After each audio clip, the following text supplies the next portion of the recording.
Welcome to Live from My Office. Don't you dare click that link. You didn't click the wrong one. I'm Ross Cochran, and I'm glad you're here. My dad, Steve Cochran, is out for a couple of days, but that doesn't mean you're not going to hear a lot from him in this episode. We are sponsored, as always, by Team Hochberg and David Hochberg. You should go to 56david.com or call David directly at 855-56-DAVID. If you are in the market for a home or you are looking to save some money through a refinance, you should call David. I used to work for him, and I can confidently say that I have never seen someone fight so hard to make sure that his clients got what they needed to live their best financial lives. But like I said, you're going to hear a lot from my dad today.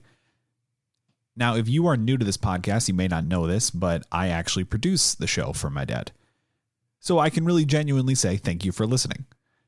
Do me a favor, do yourself a favor, and make sure you're subscribed to this podcast wherever you're listening.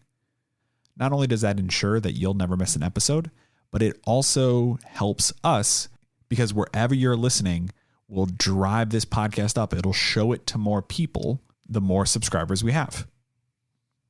And if you don't understand anything I just said, that is totally okay. We are trying to make sure we connect with every single one of you that have supported my dad through the years. It means the world to him. So if you have any questions, tech questions, or just questions or comments about the show, you can email thecochranshow@gmail.com and we'll make sure we get back to you. You all are the best audience in the world, and I'm not just saying that because I'm filling in. Today, I want to bring you two conversations that my dad recently had. First up, we're going to hear from Paul Coyte, the Chief London Bureau Chief of this podcast. I should note that my dad and Paul talked before President Trump got COVID. And I say that because you won't hear them talk about it. And as you can imagine, my dad has a lot to say. After that, I'm going to bring you a conversation that my dad had with Spike O'Dell. Now, this conversation was actually part of our social media series. We debuted this conversation while this podcast only existed on my dad's Facebook page. But I wanted to share with you now because it's two old friends making each other laugh and talking about their grandkids and the simplicity that comes from listening to, as they would describe themselves, two idiots talk about their favorite things. I just think it's something we all could use right now. So thank you for listening. Steve Cochran and Paul Coyte talking about London and America, what they are and what they used to be, right after this.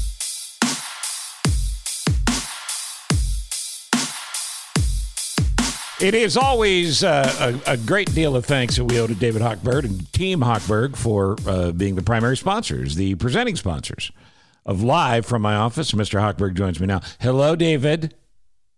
Hey, Steve, how are you? By the way, we'll remind you, whenever we talk to Mr. Hochberg, it's easy to get a hold of him. All you got to do is pick up the phone and call 855-56-DAVID or 56david.com. When you're going to be applying for a mortgage, right, and this is so huge, right? I sold my house. I'm going to be applying for a mortgage on our new house.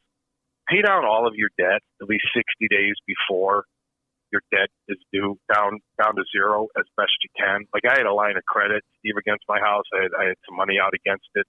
I knew I was going to pay it off, but I knew I was going to be applying for this mortgage on my other house. So I started paying down my line of credit and paying off my credit cards. As I was making charges, I would go on every Friday, knock them down.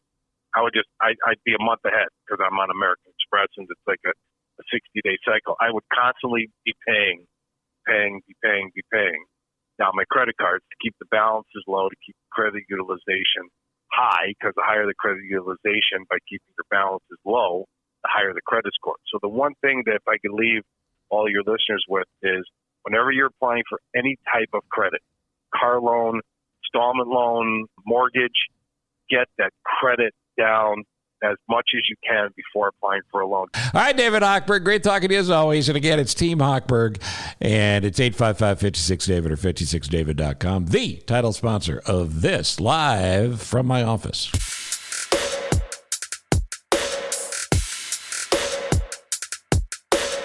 This is live from my office, and since we could use really highbrow information and a stupid conversation, I go to my friend Paul Coyte, our London bureau chief, who brings both. Because when Paul and I are talking, you're going to get a little stupid. Hi, Paul. Hi, Steve. The bureau, I'm socially distancing in the bureau. There's only room for one, but what I'm doing is removing the mirror, just to make feel as if I'm doing something. Oh, sure. That makes sense. Now, since I left big company radio, and I'm doing this live from my office podcast from my home, obviously the budgets have changed. Is there anything you need at the bureau? Because I haven't been there in a while. Not really. I mean, it's pretty much the same as it was. It's still just the box of tea bags, the kettle, which you don't usually go with kettles, do you? No. I mean, have we had this conversation? You don't have a plug-in kettle. I remember going to your country and looking for a kettle. Well, I don't even know why I was doing that. But there was, but we have a kettle that you plug into the wall that you put water in. You don't have those there, do you? No. As a matter of fact, why? What do you do? Honestly, I don't know. Everybody's got these fancy coffee makers and machines, and tea takes a back seat. But I will tell you this: when I was a kid, that was a very comforting noise to me when the tea kettle would whistle. Yeah, but that's on the stove, isn't it? I mean, we've had the plug-in kettle. Yeah. So the water just goes into that. But on the stove, and the old whistle? Yeah, and it would whistle. So that's really, really old days. So, and this is when I went over there, and you can only pick up. I thought of so many ways that your country leads the world. I mean, you were the first. You had the first man thing. That was you, wasn't it? That wasn't. But as far as us leading the world, we'll get to that. Yeah. Okay. But I did want to tell you. Kettles, yeah. You know Billy Corgan from the Smashing Pumpkins, correct? Yes, I do. I do remember it. Yeah, I had a chance to talk to him yesterday for a bit. But anyway, we met at Madame Zuzu's tea shop. And that is his tea shop on the north side of the city in a suburb called Highland Park. And I almost placed an emergency call to you because I don't know tea like you know tea, obviously. Oh, yes.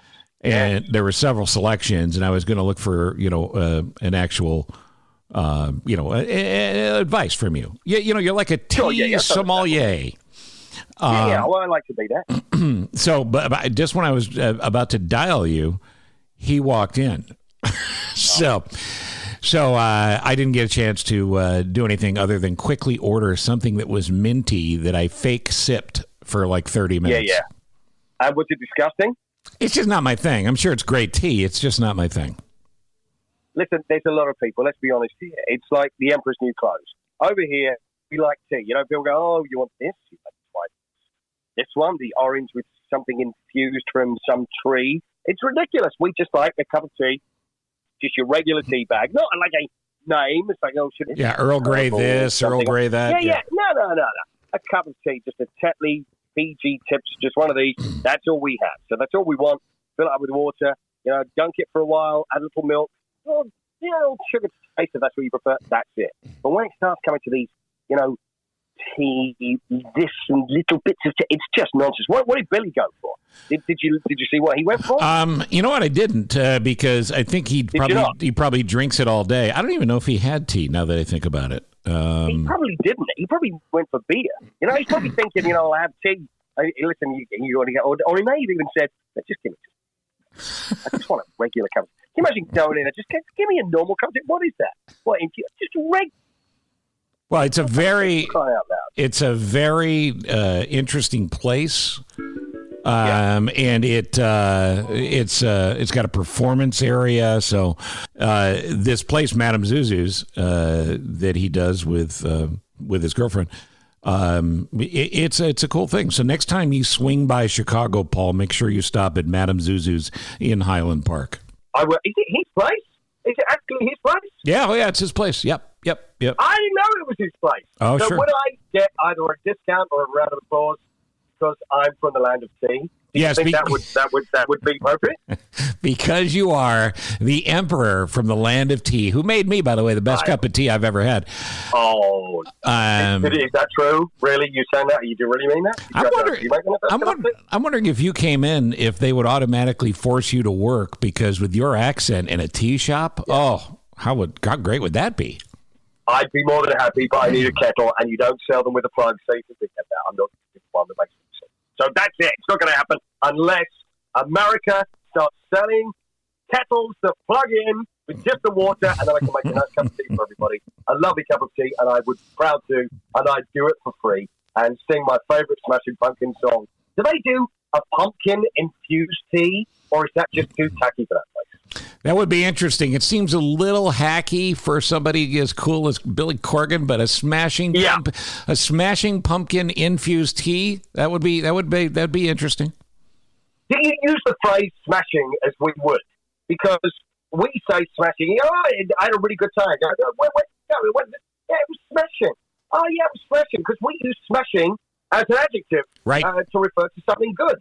So if we actually, see, this is the weird thing, is that the phrase smashing pumpkin would be used in this country around Halloween without any irony. So there could be Billy there, it could be Halloween, I could say I had a smashing pumpkin, and then I'll be thrown out for being a bit tacky, whereas really all I was doing was just discussing what I was doing on the 31st of October. Hey, by the way, have you guys canceled Halloween? Because we've basically canceled it here. No, we're sort of living week by week at the moment. So I don't know how we do that. We don't make too much of a big deal about it. We do the trick or treating, the thing that we got from you. You are right. But is it down to like 4, and you've got to be in a bubble to do that? I mean, how does that work? They're basically discouraging it here on every level. Sure. What is it like to go trick or treating there? Do you get like bangers and mash or hash, or do you get like fish and chips? What do you get when you go to a door of a British home for trick or treating? Listen, I'll be honest with you. We're only like 20 years in. When I was a kid, trick or treating never existed. I'd seen the Great Pumpkin, the Charlie Brown thing, the Peanuts, the Charles Schultz cartoon. Yeah, I remember that as a kid. It was, and that's where the first time I saw trick or treating, and I never knew what it meant. So I remember it's absolutely true when I was a kid going around houses around my way and going banging on the door and saying trick or treat, and they go, "What?" And you go, "What's a trick or a treat? You can either give me a treat or I'll play a trick on you." And they go, "Go on, then do a trick." And I think I can't do a trick, and so we had no idea how it worked. So now, even in this country, you say trick or treat, and we get it. We go there with the trick. But does anybody do tricks? No. These days? No. So it's treat. That's all it is. Yeah, you could probably start a new trend if you just went to the door and said, "Just treats." Yeah. Because that's all it is, after all. So really, if anybody comes to my door, treats, I'll hand them one of those mini hand sanitizers. That's what do you think? Yeah. A COVID kit for every child. You hand them hand sanitizer and a mask. Listen, you're a kid, so you'll probably be okay, but take this away from your parents. Go give them this. That will be good.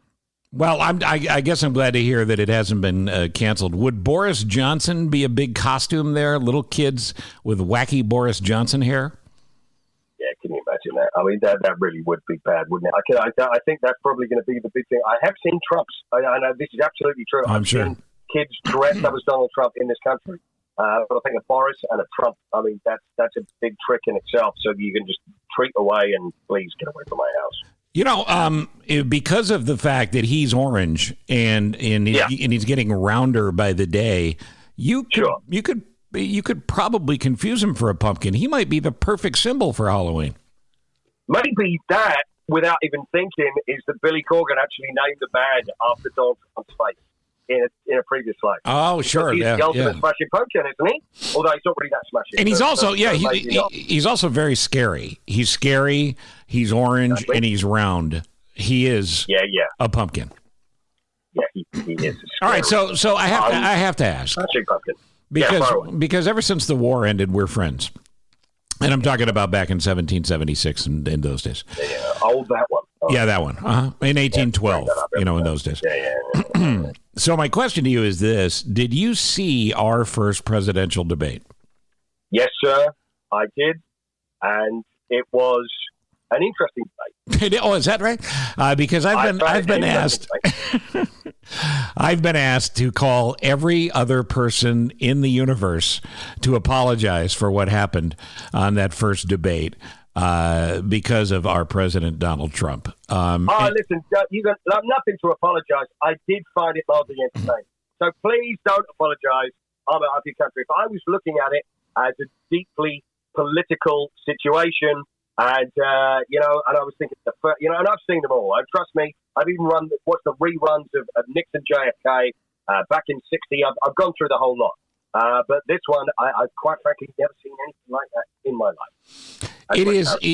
It was stunningly unprofessional. The debates, you're supposed to at least have an opportunity to hear each other. Now, there is something that you guys do in Parliament, which I believe is called the Prime Minister's Questions. Is that what it's called? That's right. PMQs, Prime Minister's Questions. And that is basically a stand-up comedy club.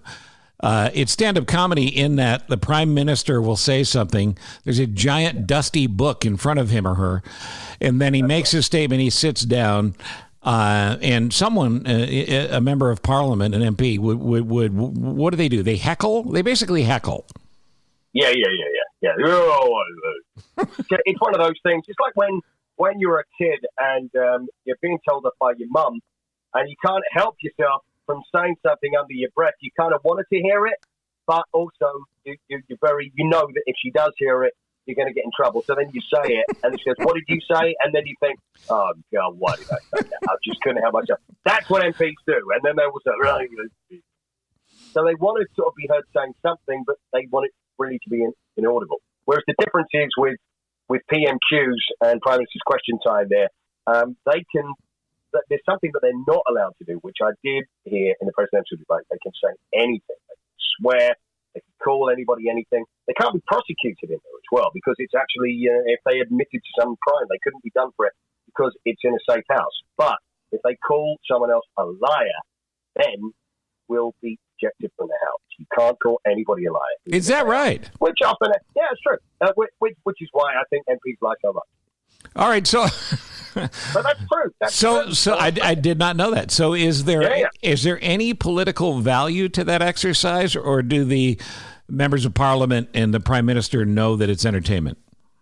Well, I think are you talking about the PMQs? Or yes, the PMQs. Yeah.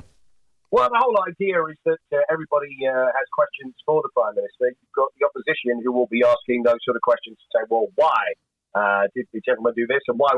Whereas then you get people from his party who will do the kiss-up questions and go, "I have a question, Prime Minister." And they go, "What is it?" The great honourable friend, tell me, why did you do this wonderful thing which has just helped everybody and is doing such anything after?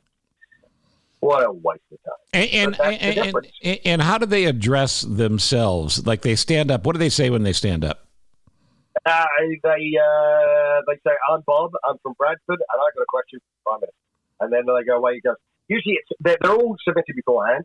They will say the member of Parliament for wherever he's from has a question, and then he will either say, "See, this it always throws me. It's always my learned friend or great honourable friend." So it's usually a friend if they're on the same party, and then it's something else if they're on the other side. But they have to address each other. Let's in the right way. Let's role play this. You're the Prime Minister. Yes, sir. And I'm a member of Parliament, and it's my turn. Yeah. So here's what I'll do. Hello. Yeah, I'm. Hold on, right, Honourable Dick Van Dyke from Mary Poppins. Yes, sir. Yes. What is it? Another question about chimneys? Please, not another one of those. Hello, it's Nigel. Hello, it's Nigel. It's Nigel from Sheep's Fanny. Mr. Prime Minister, what is wrong with your hair? Well, then I'd say a blustery question. Go, well, actually, thank you very much. It's a very, very interesting question. I think you'll find that and something I've been thinking of. So the reason I'm talking about the hair is because it's Brexit, which is the reason I've done what I've done for the good of the country. And then they will go off in another. So basically, one reference. One reference, it'll say exactly what he wants, nothing to do with what question. So Boris Johnson explains his hair, that it's running in different directions, much like Brexit was Britain's exit from the European Union. Correct. All right, I get it. No, I get it. Yeah, you go. So, listen, I've said this jokingly in the past, but I'm kind of serious now. Could you guys invade us and take over the country and fix everything? I don't know. Because the thing is, we've got to find a way of apologising for what we do. And, I just don't think we can do that. But, we will come over and then we'll do some sort of like half-assed invasion. It's not really going to work, and we'll let you wear those red coats. It'll be like old times. Yeah. But this time, here's the deal. This time, you win. But I'll be honest with you. We can't trust you after that. We just can't. I still think we have the Commonwealth Games every 4 years. Got the Olympic Games and every other. Why are you not there? How can we then include you in that? Because then what will happen? Then you'll start winning more events, and it's just not going to work for me. I'd like to embrace you. I'd like to do this, but you've got to make some changes. And also the tea shops. Just that one type of tea. That's all you need. There's a lot of changes to be made. I don't even think about it. I'm not sure. All right. So, look, here's the situation we have. We are in a political crisis. You guys are close. Yeah. We're in. I was going to say you or us or all of us. Yeah, and we're in the middle of this COVID-19 thing that sometimes feels like it's never going to end. And yet we still have sports, hopefully, as an escape. But the National Football League and American football has become much more popular in London. I predicted it wouldn't. How'd that work out?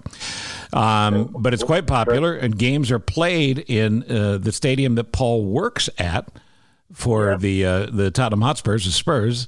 It's a beautiful stadium, best stadium in the world. Been a while.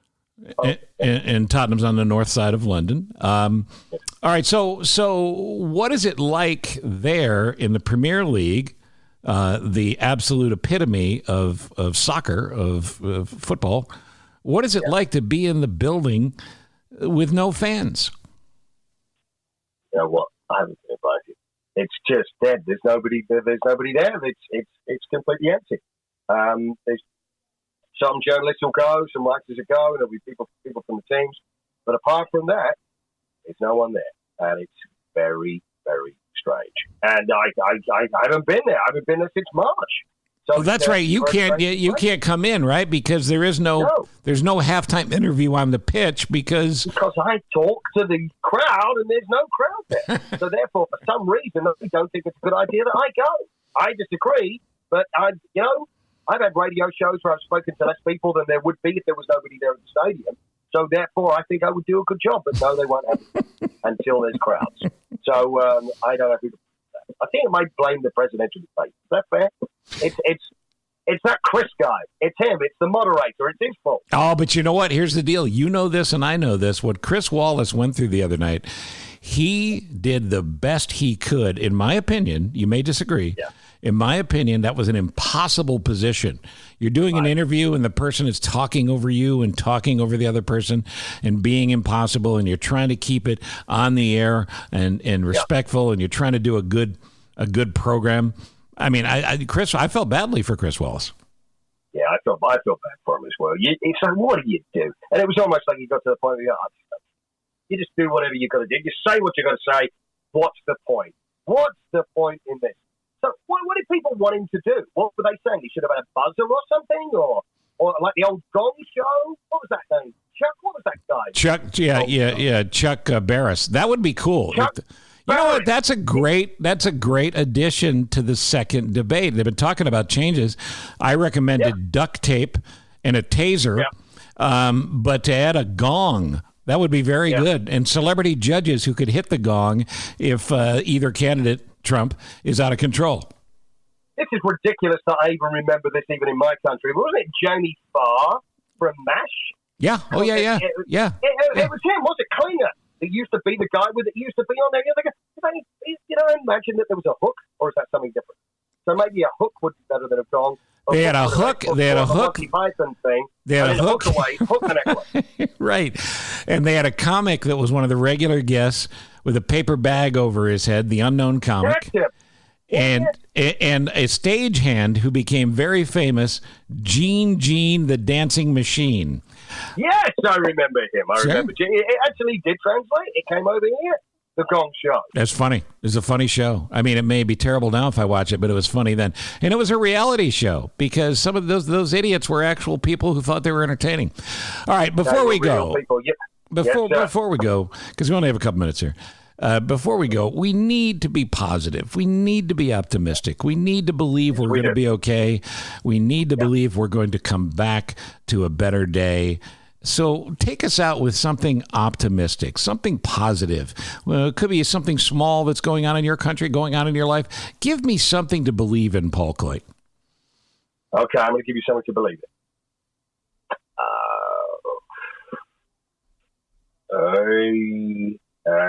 No, Halloween we've done. Guy Fawkes Night.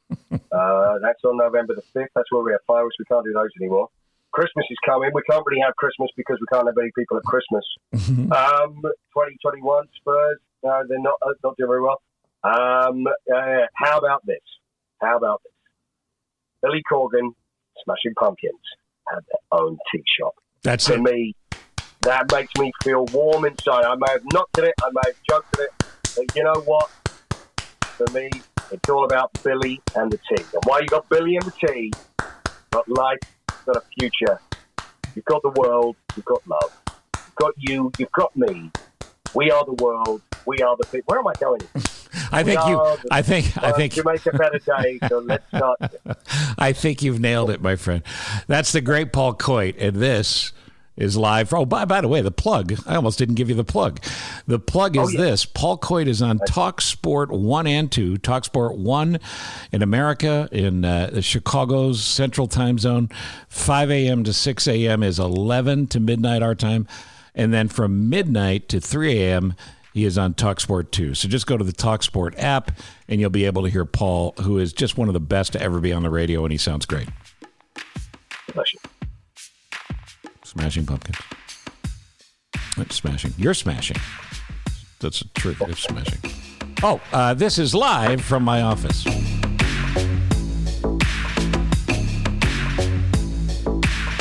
Live from my office.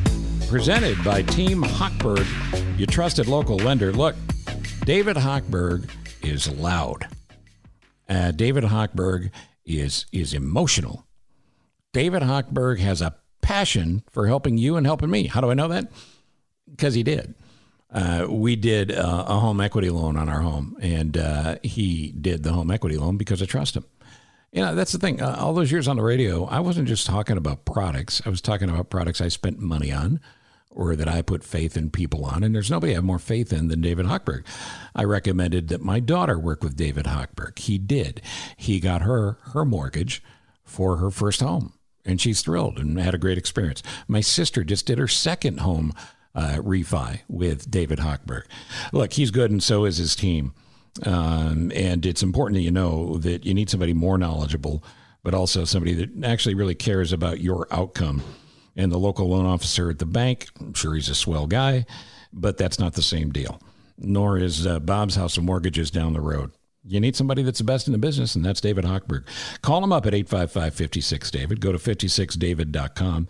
You can refinance to pay off debt. You can do a reverse mortgage and find out all about reverse mortgages. Who are you going to call? Tom Selleck at his house? He's memorizing a script. He doesn't know what he's talking about, and he's bigger than I am, and he could probably still kill me with his bare hands, so don't tell him I said that. It's Team Hochberg, David Hochberg. I trust him. You can too. Whether you're purchasing a new home or just need help figuring out your money, you need Team Hochberg and David Hochberg. Let me give you the contact again. It's 855-56-DAVID or 56david.com.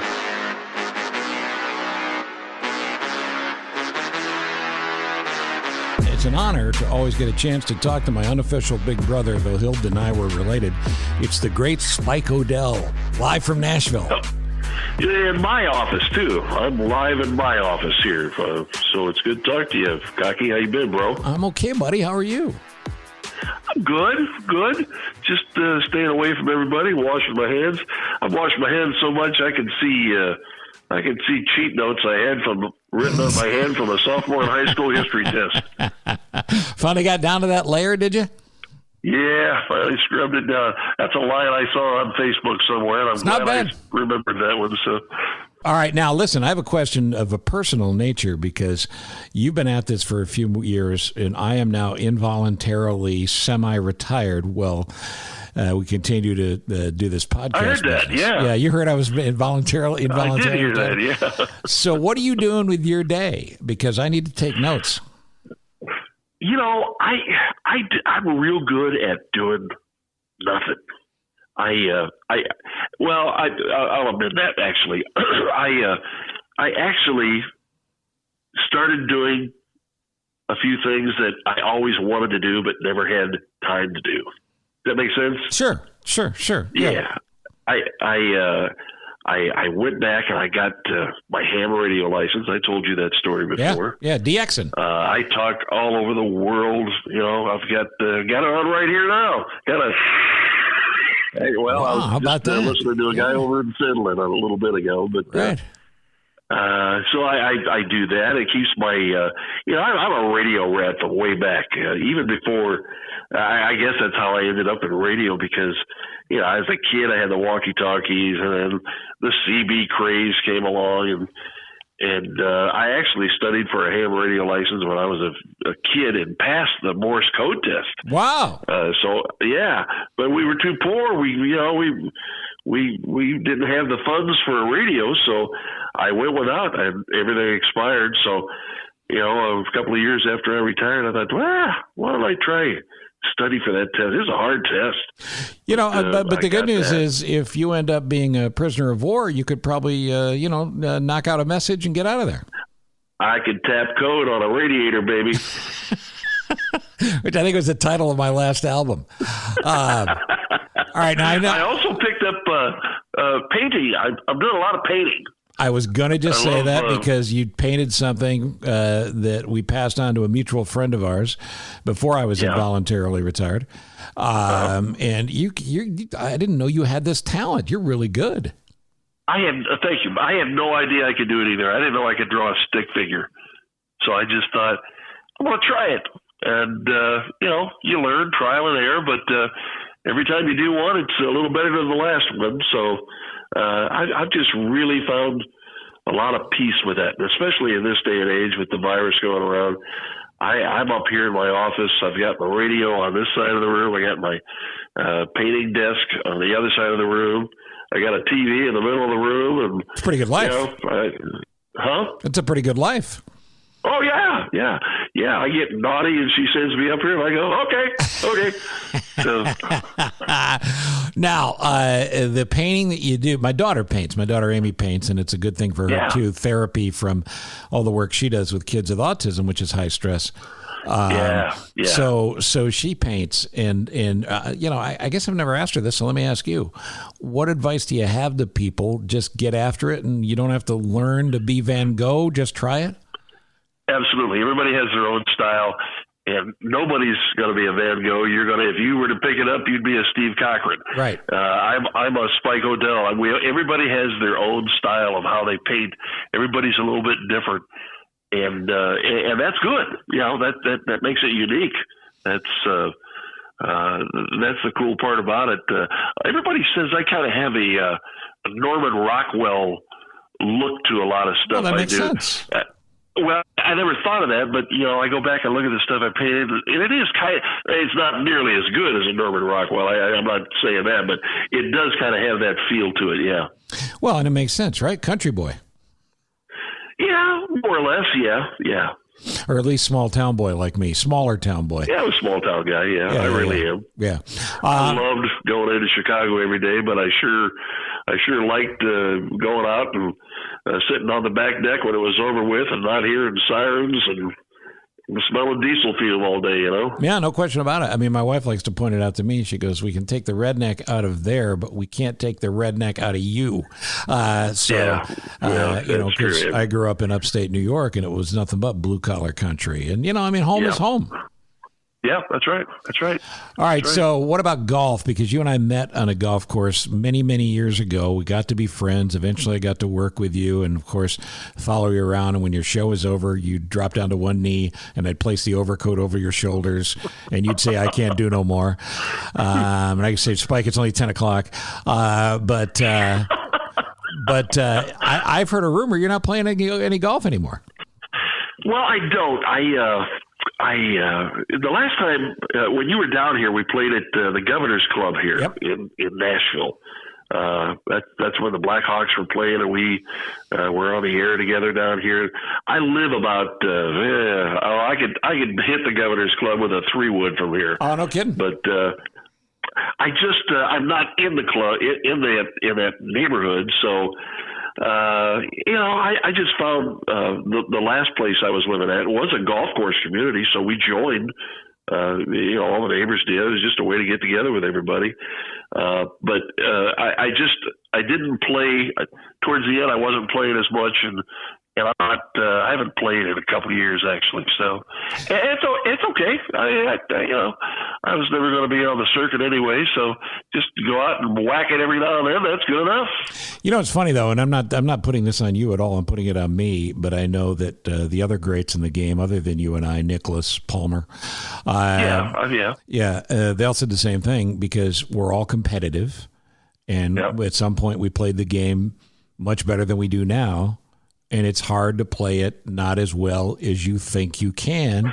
And I've never gotten used to that. I've never gotten used to the fact that I'm 10 or 15 yards shorter than I used to be, and that it's hard. It's hard to accept. Yeah. I got to a point too where right after I retired, a couple years after I retired, I was playing as good as I had ever played. I was every day or every other day probably I would be right at that 80 mark or 78 shooting something like that. And that used to be a rarity, but I found out the more I did it, the better I got at it. But I also noticed the longer I did it, I didn't get better. So it's kind of like I hit a wall and I couldn't get any further than that. So I just accepted, well, that's as good as I'm going to be, I guess. I was never one that had to golf. I love to golf, but I didn't have to be out there to golf. A lot of people have to be out there, but I don't have to be out there, if that makes sense. Well, let's tell a little secret here, because you and I played a golf course here called Rich Harvest, which is a beautiful private course on the far western suburbs in Sugar Grove. And I don't even know if you remember this, but... Oh, yeah, I do. And you were predisposed not to like me. There was something about me that you weren't trusting so much, and you thought, well, this guy's going to be a jerk. And let's be honest, and I'm sure you'd say these words, I charmed the pants off you. I just made you love me immediately. Isn't that how it worked? That's basically how it was. I remember showing up to that event, and then you were up the dial on the radio somewhere, and I just thought, and I'd heard you before. I'd listened to you, and when I got there to the golf course, I thought I checked the pairing sheet, and you and I are paired together. And I thought, jeez, oh man. I'm sorry, Cochran. Well, it's a true story. We had a good time. But, we got out there, we exchanged our pleasantries, and we played a couple holes, and I found myself chuckling. And I found you were genuinely interested in stuff I was talking about, and like I've told this story many times, but at the end of the round, we were best friends. Right. I was laughing. We were buds. I just thought, well, that was a great day. So, don't judge a book by its cover. Well, and I went through the same thing. Your cover's that bad. Well, you know what? Many people have. But I went through the same thing with Ro Khan. When Ro Khan came over to WGN, this is a guy that I competed with. And I thought, and we'd do the thing, and you'd understand this. Every man would understand this. We'd see each other at, the auto show or some event where every radio station showed up. and I'd give him that bro nod, that that sort of forced, yeah, hey, how you doing, man? Because we were both too cool for the room. So the guy ends up getting hired at WGN. I'm doing a morning show there. Your old show. I was just filling in. And he's a goofball. But he couldn't be more likable, and got to be friends as well. So, we were in a competitive business, and it's easy to say, well, that guy's a jerk, and then we find out maybe it's not true. Yeah, well, that's the way it usually works. Although, sometimes it doesn't work either. I know. I got a few. I'm not going to mention names here because I don't do dirty laundry. But I worked with one person at WGN that, as hard as I tried to be that person's friend, it never worked. We just kept our distance. Couldn't crack the shell. I don't know. I tried. So, I'll make it a project. You can tell if somebody likes you or they don't. Sure. And I always make it a project to make that person like me, but I just could not make this person like me. As hard as I tried, and that I feel like I failed. No, but I get it. I get it. And I know the person you're talking about, and I don't want to name his name either, but it rhymes with Orion Samuelson. No, it's not. No, it's not Orion. No, it's not Big O. I promise it's not Orion. But it's true. It is true, and that brings me to this. The state of radio. Now, look, I don't want to be the two old guys sitting on a porch drinking lemonade, but you and I loved radio. But we are. You and I loved radio. We got into radio because it was great. It was cool, and it was the most intimate medium. People could literally pick up the phone and call the guy that was talking on the radio or the girl that was talking on the radio. Yeah. Just a really personal connection thing. And you had a great run. I had a great run. Now I'm doing the podcast thing. But it saddens me to see the state of radio everywhere, and I'm sure it's the same in Nashville. Yeah, WGN was one of those when I was there anyway. And I don't really get to hear it a lot these days, so I can't speak expertly anymore. But it was always one of those stations where it was a good neighbor radio station. Everybody was friends. We was like talking to the guy over the porch, and you can have one opinion, I can have a different one, and that's okay. That's good. These days, it's either right or left. There's no in between. Right. And it's shove it down your throat radio, and I don't like that. I've never liked that. We used to lead. That's the interesting thing. We used to lead and help people kind of figure out what their day might be and give them some things to think about. And now everybody falls into one team or the other. It's what you're talking about. Yeah. It's I could have all the facts in front of me, but if you say something different than me, then you're a bad person. It's you're exhausting. An idiot. Get off the phone. Yeah. It's just exhausting. But it really does. Yeah. It does sadden me that this great, because I've said this a million times, and I still believe it's true. People get up in the morning. Well, we used to do this. We get up in the morning, we go to work, you come home at night from work. When you're in the car, I saw a statistic less than a year ago. Still like 93% of the country listens to the radio. Radio is being killed by the people that own and run the radio stations. Its health is fine. We trace the call, Spike. They're in the house. Yeah, I listen to it now, and again, like I say, I don't hear a lot of the Chicago radio, but I listen to radio in this area or wherever I might be at the time, and it's all kind of the same template, Yeah. It's just the same thing. It's like they suck the creativity out of it, and the more creative you are, the more they want you to back off and just follow a template of a diagram, an outline. And back when we started, here we go. We're back in the old days now. I don't need to do that, but that was the beauty of radio. They let the personality just bleed out of you. Just do what you do. Yep. And sometimes it's a hit, sometimes it's not. But you learn what's going to work and what doesn't work. And nowadays, they don't let you be as personal as they used to be. And that's it's just different. I couldn't do radio today. I couldn't do it. Well, apparently I can't either. Well, give me an update on the family. Is everybody healthy and good? Everybody is good. We're all good. Karen just had a little foot surgery yesterday, so I'm in my nurse's outfit here today. Right, which is a good look for you, let's be honest. Thank you. These pantyhose are tight, though. Jeez, they don't fit like they used to. She's doing well. We're in this social distance situation now. Luckily, all my kids live within a mile.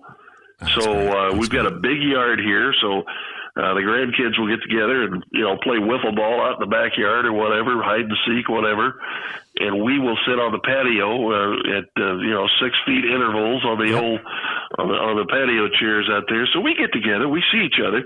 We just don't hug and kiss and that's hard like we used to, like the family used to. Yeah, we do a lot of elbow bumps, but Yeah, we just went to see my mom the other day, and we've done a couple of these social distancing things with the kids and the two grandkids now, and It's just bizarre. Take 3 cars, park them in an empty parking lot, and stay 6, 10, 12, 20 feet away from your family. It's counterintuitive. Yeah, it is. We even church, we don't go to church anymore. We watch it online, or as Karen says, we go to church, but her office is downstairs where she watches it on her laptop.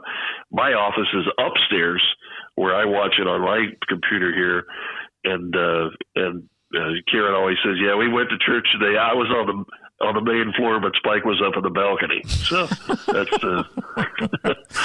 that's how you do it now. Yeah. Well, and based on her foot surgery, is she going to be able to kick you in the butt again, or is it too early to tell? Well, if she did, it would hurt because she's got a boot on. She can kick a 40-yard field goal with that thing.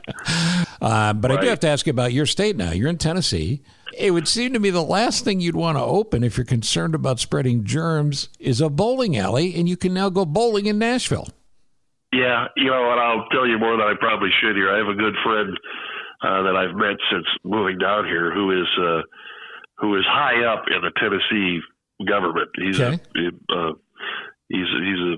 senator, and he and I've even sent him messages that please convey this to the governor. I like the governor here. I think he's a pretty good guy, but I guess I'm like the rest of America. Most Americans are saying slow it down a little bit. Yeah. It just seems to me that if I'm going to rent shoes that you just wore, I ought to be able to be within 6 feet of you. Absolutely. Or even the gyms, going to working out. I mean, you talk about body fluid flying around. Right. Holy moly. Right. No question about it. Well, we got to stay safe. We got to stay healthy, at least to the best of our ability. Somebody asked me the other day, I kept talking about how much they miss you.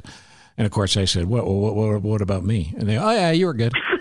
But what do you miss most about talking to the great Midwest on the radio? I know you don't miss the job per se, but if I know you like the little brother I claim to be, I think you do miss talking to the people and having the people hear you. Yeah, I do. Yeah. I miss the excitement of not knowing what's going to happen. Right. I go out here at 5 a.m. and by 6 o'clock, something that we could not even see has happened, and you're working on it, or the excitement of a funny bit that just keeps growing and going this way and that way. You go in with a game plan, but it doesn't always go that way, as you know. Those are the best shows. I love those shows. Those are the best shows. That's what I always enjoyed. Where's this going to go today? What's going to happen? Some of the best bits were stuff that was never thought up. It just happened. Yep. Yep. Some of the most memorable things for me just happened out of the blue. And that's the beauty of it. I do miss talking to people, but I have to tell you, I was telling somebody this the other day. I have become very good at being a hermit, a recluse. really, I don't get out much anymore. And my wife. What are you, the next Unabomber? You're in a one-room shack somewhere? I got the glasses and that hoodie on, and I'm just totally after years and years of pressing the flesh and socializing, which I enjoy. I'm not saying I didn't enjoy it. I did. But I guess I got to the point where that was it. And I don't really do much of that anymore. I just kind of hold up here with a paintbrush and a bucket of water and paint and talk to people all over the world on my ham radio. But I don't socialize like I used to. Sure. And I'm not saying that for pity. I kind of enjoy it. Yeah, that's why I say it. Yeah, well, I think you probably went through this with Karen, and I've certainly gone through it too, where you get home after talking for 4 hours, and your wife or your girlfriend or whoever is in your life, I go, well, you never talk when you come home, and it's because you talk for a living. And I think after doing it for 35 years or 40 years or whatever the number is, you just go, I'm done talking. I did run into that, but I also have I think the most understanding wife. She's that's why I'm here. She followed me. I told her, you follow me through this radio rat race wherever it takes us. And I said, well, I'm done. I'll follow you. And that's what I'm doing. This is what she wants, so that's where we are. Well, you got a great life too. Be having your kids so close and your grandkids so close, and this too shall pass, this crazy time we live in. But you're staying healthy. That's the main thing. Yeah, too fat, but you got a coronavirus beard going on. But other than that, healthy, sure. Yeah. And you're awfully active on social media. If people want to stay in touch with you, they usually do it through what? Facebook? Facebook, yeah. Twitter, I look at Twitter, but it's mean. It's vicious. Yeah.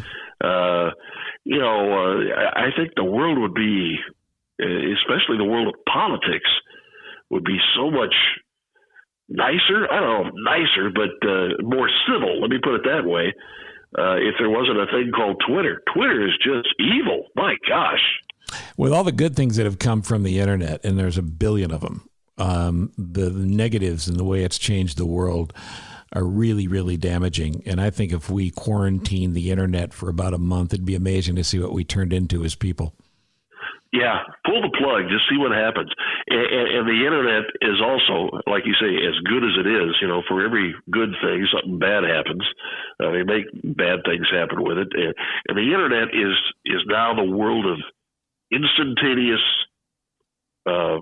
news, gratification, anything. It's right now. If your internet slows down a little bit, you're on the phone calling the company wanting it a little faster. Right. Something could blow up and you remember back, you and I are of the age, kind of, well, I am anyway, Vietnam. It took a week to get video out of Vietnam to play it on the nightly news. Yep. And now they can do it live, So it's just, everything's instant. If it wasn't so instant, we might be a more a little more kind. Yeah, that's exactly right. Yeah, a little nicer to each other, and that wouldn't be a bad thing. Yeah, and I agree. And by the way, it wouldn't hurt if I did it as well. All right, now before I let you go, there was a show forever that's no longer on called Inside the Actor's Studio, where James Lipton, this almost cartoonish looking character, would be very dramatic when he talked to the great actors in front of the new school in New York with kids learning how to make movies and stuff. And a lot of stars came through there. But there's a questionnaire, Pivo's Questions, that came out of it. And I'm going to run through these quickly, and you just give me your gut response on these. Nobody's ever done this to you, have they? No. Okay. All right. Here's the questions. What's your favorite word? One word or just a response? Just your response. What is your favorite word? My favorite word? Your favorite word. Ridiculous. What is your least favorite word? I can't say that. Well, we are. Now, keep in mind, we're not on the air. This is online. What does it start with? Give me the first letter. The F-bomb. There you go. What turns you on creatively, spiritually, or emotionally? Not a physical thing, but what excites you with those things? Is it painting? Yeah, I would say that. Yeah, it combines all that stuff. Yeah, I usually paint from a photograph. It's heavily referenced, but the photograph is just an outline. So you start with the outline, but it never ends up looking like what the outline started as. Yeah. So you use your own creativity to blossom outside of that, and that's goes back to what we were talking about earlier. It makes it you. It makes it unique. What turns you off? Mean people. Yeah, bullies. Yeah. I don't mean to sound like a prude when I say this, but I don't like. I touched on it a second ago. I don't like foul language. Right. Everybody is just so foul with their language these days. Just, I understand a word here or there. That's not going to hurt me. But when every other word is that or this, or just constant, just that just makes, to me, it makes you sound uneducated. Yep. And I think it helps dumb us down. I understand you hit your thumb on a hammer and you holler, so I get that. But it's an overload of foul language. I never used it. I don't like it, and I don't condemn anybody. But it just use it selectively. That's what turns me off. Well, in truth and accuracy, though, I once heard you say the phrase "dingle fart," and I thought you must have been really mad at that point. I don't even remember what it was about. It must have been, yeah. What sound or noise do you love? A sound or noise you love to hear? Well, I tell you, anymore, in the last couple of years, it's the sound of my aging dog bark. Oh, that's cool. That's cool. He's deaf. He can't hear a thing. And he goes out, I'll take him out at night. We got this fenced in yard, so I don't have to put him on a leash. So he just always got his little perimeter he runs. And every night he just needs to bark.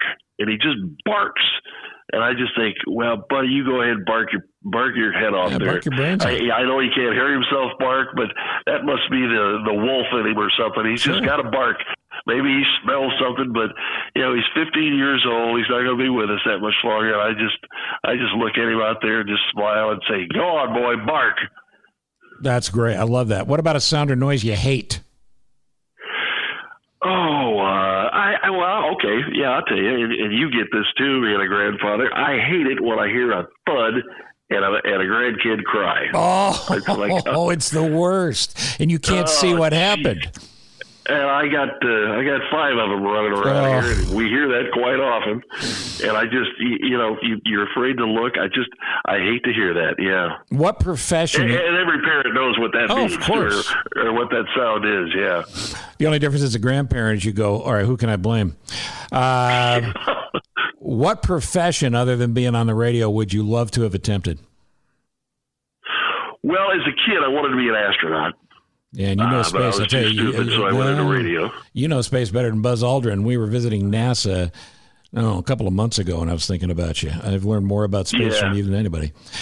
Last question. If heaven exists, and you and I both know it does, what would you like to hear God say when you show up at the pearly gates? Well done, my son. Well done. Yeah. I always have these questions about. I married a preacher's daughter, and all of her family the guys are preachers, and so my wife knows her Bible. Never play Bible trivia with her because you're going to lose. Right. That's how she grew up. But if I have a question, I will ask her. We met at a Christian college. We all studied religion, and for 3 years anyway. And you think you get a pretty good grasp of it, but you never do. You're always learning something knew about that. And I always told my wife, I don't understand this in the Bible, why this says this or why this happens. And I said, when I die and go to heaven, I want to have a 10:20 in the morning meeting with God, and that's one of the questions I want to bring up. And so every time something happens like that, she says, you know what, add that to the list for your 10:20 meeting with God when you get to heaven. That's kind of the running joke here in our house, but not that I question. Right. But there's a reason, I think, for every bit of it, but I don't understand it. Maybe I'm not supposed to understand it right now. But, right. Yeah. See, in my case, it would be he looks down at the clipboard like the guy in front of a very popular nightclub and goes, sorry, you're not on the list. That would be bad. Yeah, that would be a bummer. Yeah. Well, buddy, I love you. I appreciate you doing this, and I know people love to hear from you live from my office, and it's great of you to take the time, so thank you for that. Well, clean the office next time, would you please? I'm sorry. I know I'm always a disappointment. Yeah. How are you and your family doing real quick? Everybody's great. Everybody, thank you for asking. Good. Everybody is great. And I got these 2 beautiful grandkids, and life's okay. Yeah. More than okay. Yeah. We're blessed. Yeah, it's good. Life is good. Wash your hands. Don't touch your face. Okay. Do your part. Stay apart. I miss you. Miss you too, pal. See ya.